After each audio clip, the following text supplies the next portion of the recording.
शेतकऱ्यांच्या दृष्टीने महत्त्वाचा मानला जाणारा जिगाव सिंचन प्रकल्प अतिशय वेगाने पूर्णत्वाकडे नेत असून हा प्रकल्प आणि वैनगंगा नळगंगा नदीजोड प्रकल्पांमुळे खामगावमधील गावं पाणीदार होणार असल्याचं उपमुख्यमंत्री देवेंद्र फडणवीस यांनी म्हटलं आहे।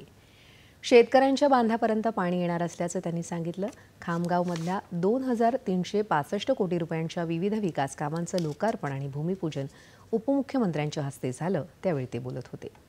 2014 साली जिगाव प्रकल्पाला मोठ्या प्रमाणात चालना दिली। शेतापर्यंत पाणी नेऊन शेतकऱ्याला थेट बांधावर पाणी उपलब्ध करून देण्याचा निर्णय घेतला आणि जिगाव प्रकल्पासाठी 7000 कोटी रुपये दिले। नानाजी देशमुख कृषी समृद्धी योजना सुरू केली। या योजनेच्या माध्यमातून 100% अनुदानावर शेतकऱ्यांना शेतासाठी ड्रिपद्वारे पाणी उपलब्ध होणार आहे। यामुळे कोरडवाहूचा शिक्का पुसून बागायती भाग म्हणून ओळख निर्माण होईल आणि शेतकऱ्यांचेही कल्याण साधलं जाईल असं उपमुख्यमंत्री म्हणाले।